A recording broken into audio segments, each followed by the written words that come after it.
اینجا دفتر مرکزی رادیو آزادی است و شما برنامه خبری رو تماشا دارید. شعله گل خوجه هستم. سلام. نخست مرور میکنیم با سرخط موضوعی امروز 29 اکتبر. تاجیکستان زیر چنگ و غبار بادی افغانی از کشورهای همسایه وارد شده و گشت و گذار مردم را مشکل نمود. پزشکان و کمیته حالتهای اضطراری به احتیاطکاری دعوت میکنند.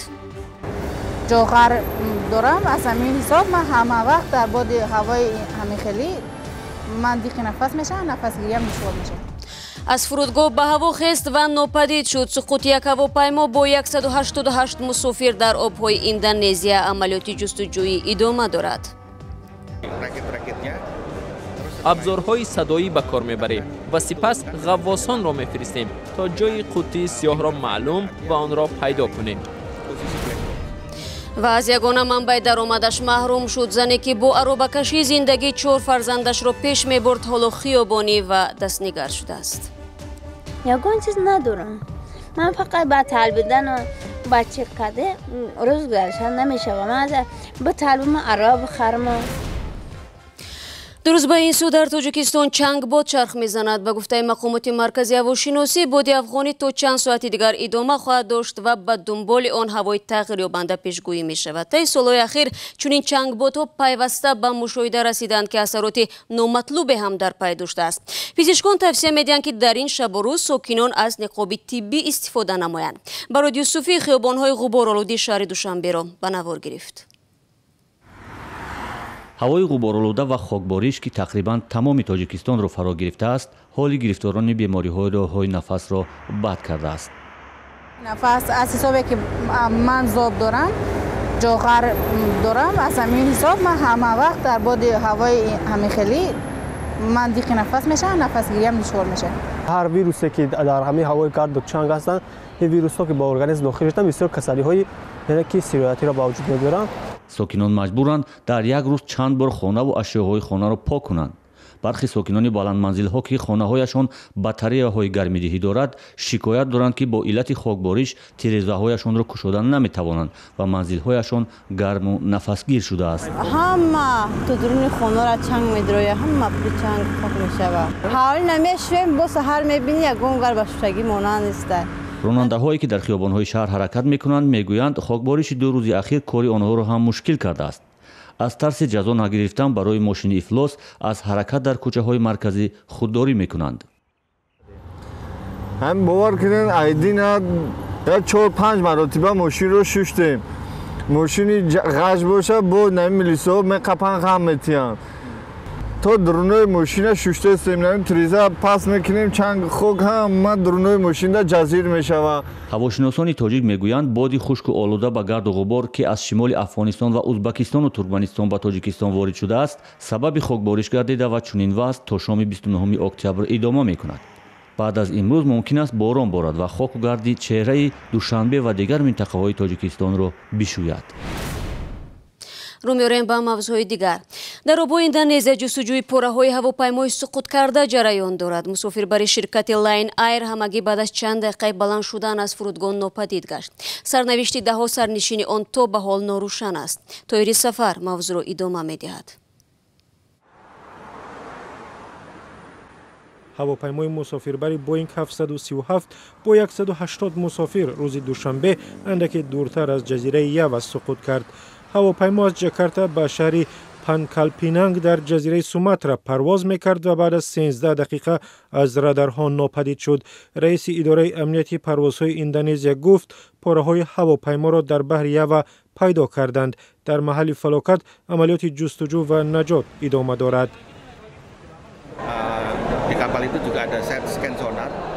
ما برای تحقیق قعر بحر ابزارهای صدایی به کار میبریم و سپس غواصان را میفرستیم تا جای قوطی سیاه را معلوم و آن را پیدا کنیم.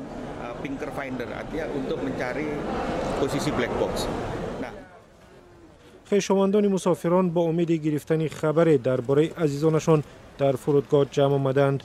مقامات رسمی گفتند پیش از قطع شدن ارتباط با هواپیما خلبان‌ها درخواست بازگشت و فرودگاه کردند و ناظران رضایت دادند. شرکت لاین ایر گفت خلبان‌ها سابقه دار بودند. شرکت بوئینگ گفت که خبرها درباره فلاکت هواپیمای استحصال کرده‌اش را از نزدیک پیگیری می‌کند. بازم برمیگردیم به تاجیکستان. بعد انتقاد کمیته زبان و اصلاحات تاجیکستان از نام‌های روسی و خارجی، اکنون شرکت‌های وطنی کوشش دارند در نامگذاری از عباره‌های تاجیکی استفاده برند، اما این نام‌ها نیز با وجود بزرگیر بودن ظاهراً به تاب دل زبانشناسان نیستند. مشکل در چیست؟ زرانگیز نوروشو و شالای عبدالله این موضوع را پیگیری کردند. گپ نیست، گنده زور. نه، من با شما با ژارگون صحبت ندارم، بلکه این نامگویی چند حسیب است که در این فروشگاه به فروش گذاشته شده است. این ژارگون، عباره و کلمه های جالب امروز در مال و محصولات خوراکه در فروشگاه های کشور با زبان تاجیکی خیلی زیاد دیدن ممکن است. بعد تنقیدهای کمیته زبان از استفاده اصطلاحات خارجی و بیگانه، شرکت‌های وطنی به نام‌های تاجیکی رو آوردند. این نام‌ها هم اکثراً از عباره‌های معمول و کلمه‌های ساده، اما با گفته مسئولین شرکت‌ها جالب عبارتند. نام‌های آسان مردم بسیارتر استفاده می‌برند. در خاطر مردم تستر ماندن، همین نام‌های هم مثال مانده استفاده می‌برند که گپ نیست، گنده زور. مسئولین شرکت‌ها باور دارند که چنین نامگذاری توجه خریدار را به مال آنها بیشتر می‌کند. نیم سال پیش وقتی که پالونچه به دوشنبه اومد، در همه جا پلاکت‌های همین پالونچه، من پالونچه به دوشنبه اومدم، تا سلام من پالونچه گفته اومدگی بود، مثلا همه اینترس نبود. همین رکلام‌ها در همه مغازه میگفتن که همین چی محصولات است، ما مثلا فهمیم که چی است چی نیست، مزه‌اش نفهمیم. کمیته زبان، مقامی مسئول بر پاکیزگی زبان، چنین کلمه و ژارگون‌ها را کوچگی مینامد و استفاده آن را خلاف قانون می‌داند. تمام این نوشتجات‌ها باید در اساس زبان ادبی یا که زبان معیاری برآورده شود. وقتی که ما یعنی مسئله خصوصا نامگذاری مثلا چی کارخانه‌ها، تشکیلات‌ها، چی نامگذاری محل‌ها و چی نامگذاری محصولاتی که استحصال می‌شود، همه آنها نامگذاری هستند و همه این نامگذاری باید در اساس زبان دولتی برآورده شود. تحلیلگران میگویند شرکت‌ها اصلا در نامگذاری مال و محصولات خود بیشتر به ذوق خریدار تکیه میکنند. سبحان جلیلوف که عباره ترغیباتی ایجاد میکند، میگوید برای بازارگیر شدن مال و محصولات نام‌های نو و جالب باید انتخاب کرد. و نام‌های سبک باعث میشود که ذوق شنونده که بسیار ذوق خریدار که کمک پایین‌تر است توجه میکند به این چیز. به تاکید تحلیلگران، با راه سنجش‌های پی در هم جریمه شرکت‌ها و سوزانیدن محصولات نمی‌شود برندهای تاجیکی را پرمحتوا و موافق به معیارهای زبان ادبی کرد.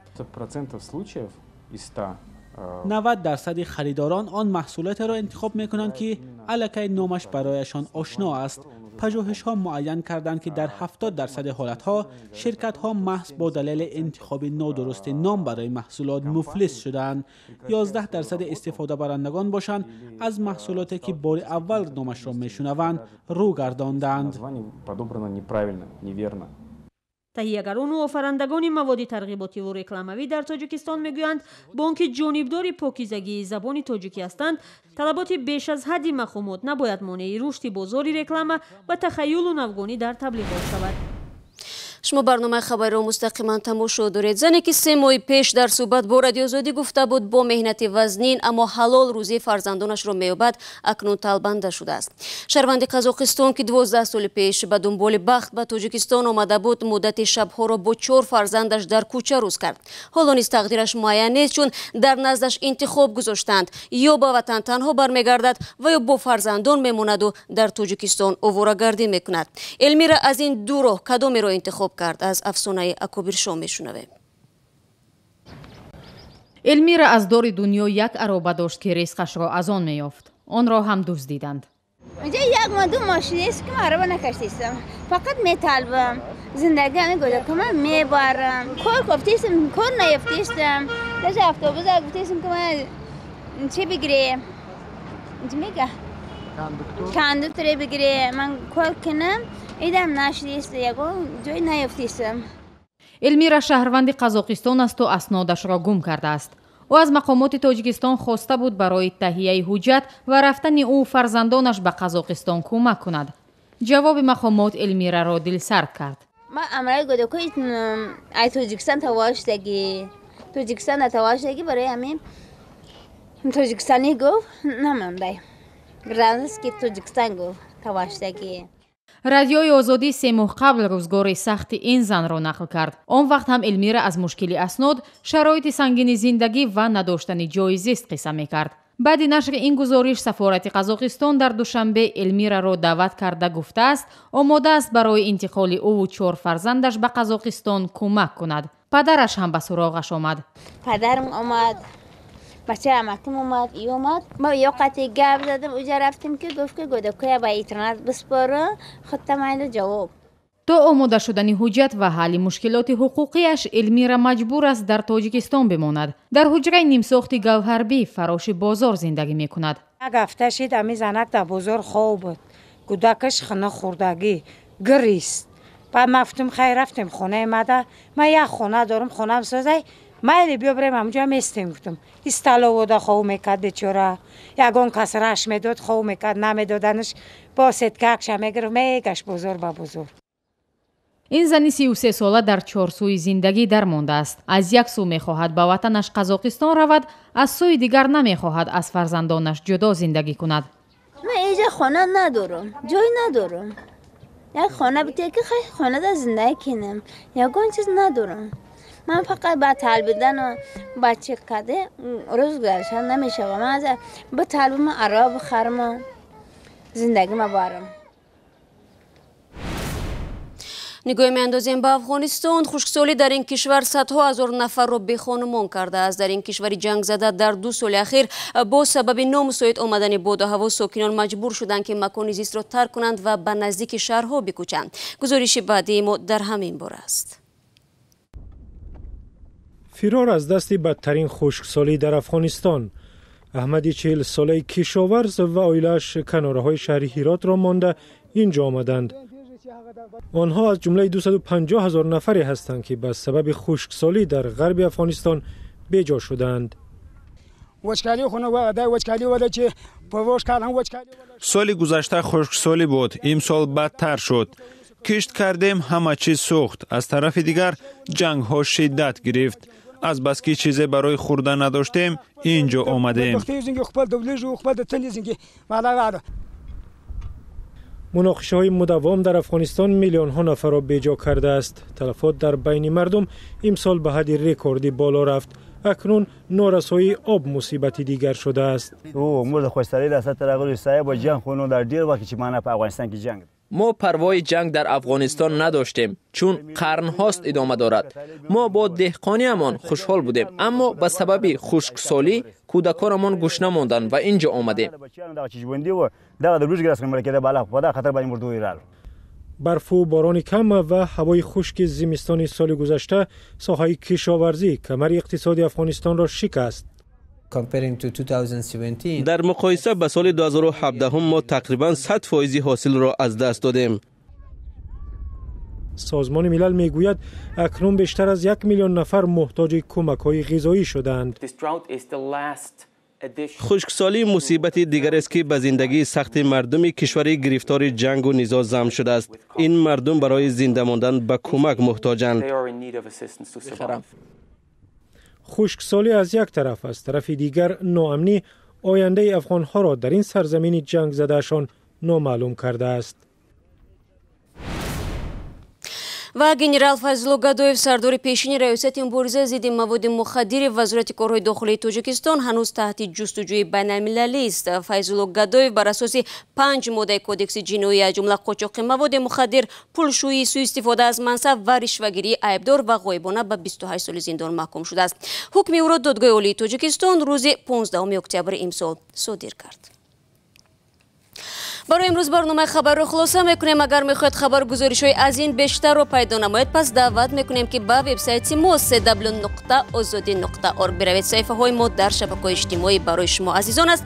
آزادی ویدیو کانال مخصوصی ما در یوتیوب نیست. فردا شما رو با خبرهای نو منتظر میشویم. تا آن وقت خدا رو شما رو به خدای بزرگ میسپاریم. تا فردا، خدا نگهدار.